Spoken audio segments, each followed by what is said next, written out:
Hello everyone, it's me again. Today we are installing E85 or flex fuel sensor. If I seem a bit tired, it's because I was club hopping till like 4 in the morning, and it was fun. It was like my first time going out like that. But we're back. We gotta do this. It's like 10 o'clock I think. So sorry if the video is a little low energy. I'm just gonna try be chill about it.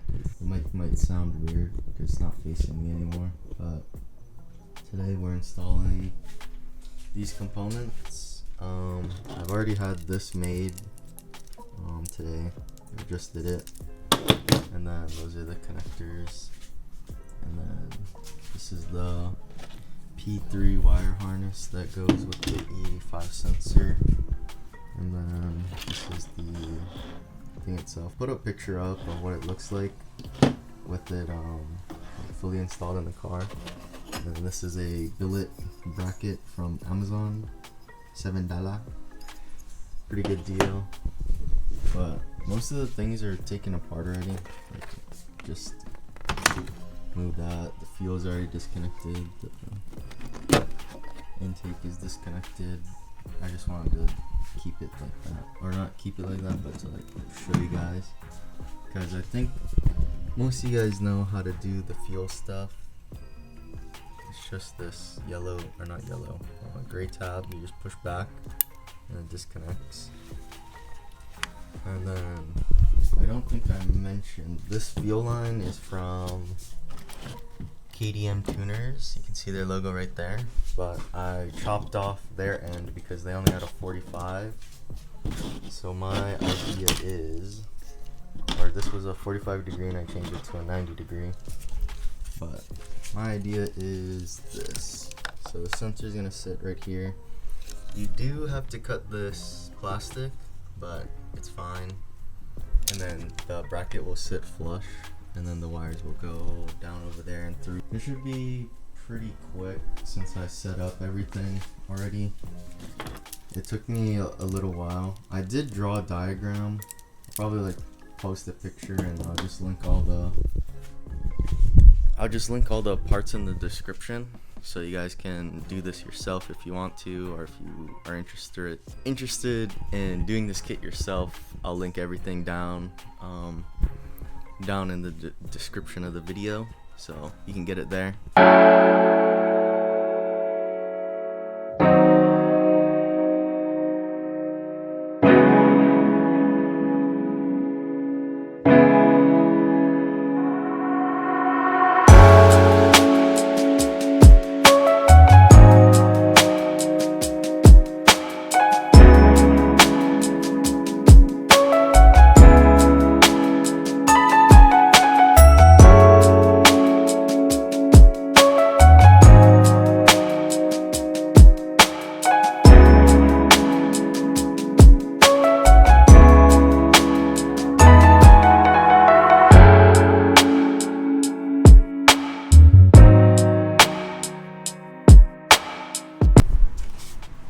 Alright, after a little bit of off-stream mining, we finally got this thing installed.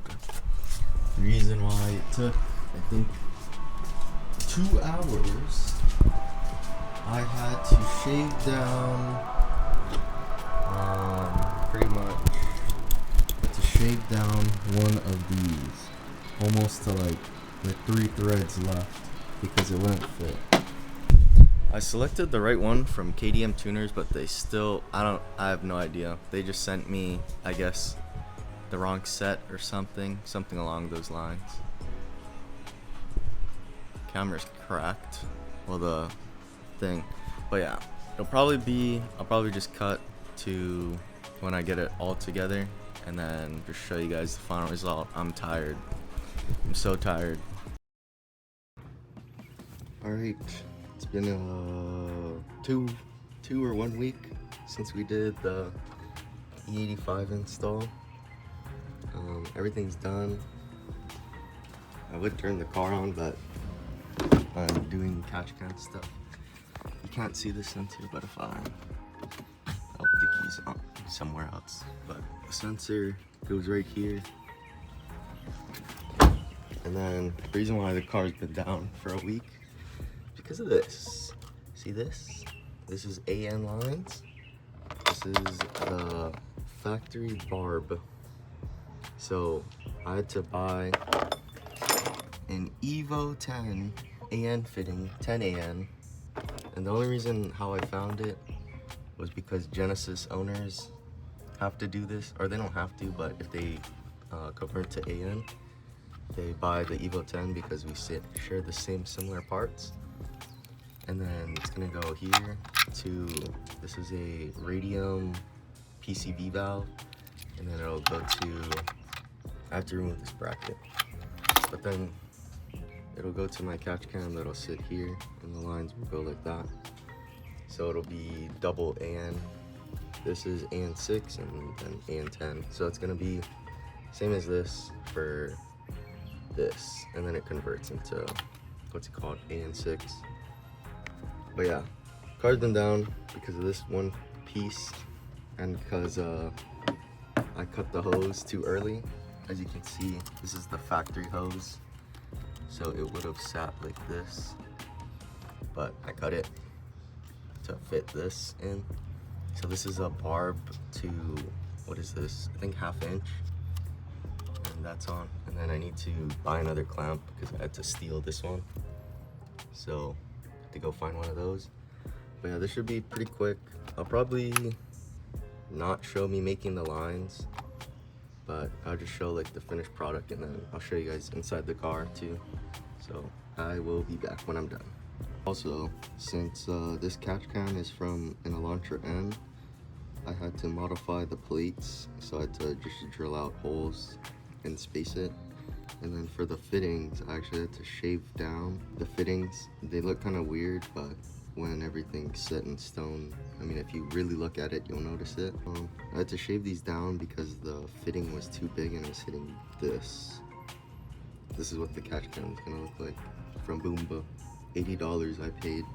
I was gonna buy a new one for what, $3.90 I think they sell it for. I would say I got a pretty good deal on this. And then the O-rings are there. It's supposed to sit inside like this. This is, I didn't show you guys the Catchcan, so I'm just showing it to you guys now. Pretty clean for $80.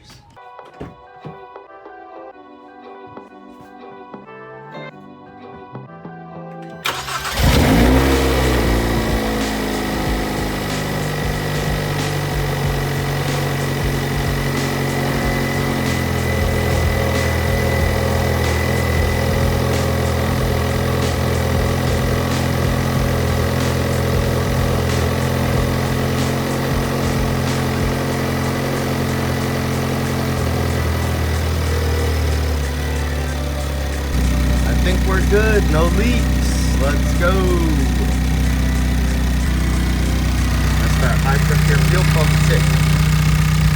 But yeah, I'll slowly clean it up after, since I sprayed it. But yeah, seeing it just in.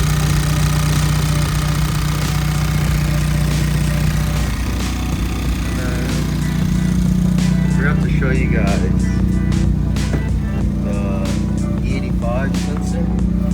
So this is what it looks like, and then you can change it.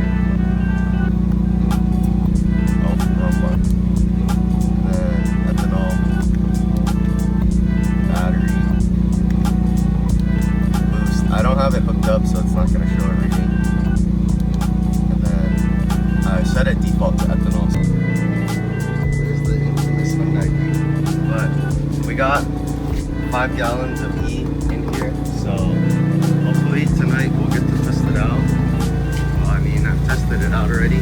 Well, I haven't put E in since I put the sensor in, but I put E in before the sensor was in. But yeah, I'm just gonna clean this up, and then we're good to go.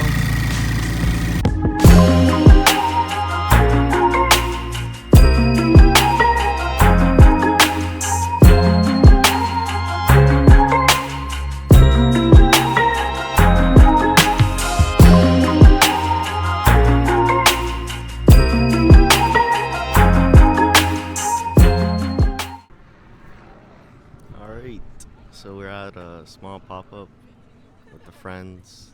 My friend's Evo 8. My friend's friend's SI. This is the SI. I should have brought my gap cam or 360 cam, but I'll get better pics or better shots of the, what's it called, front. But here's the rear view.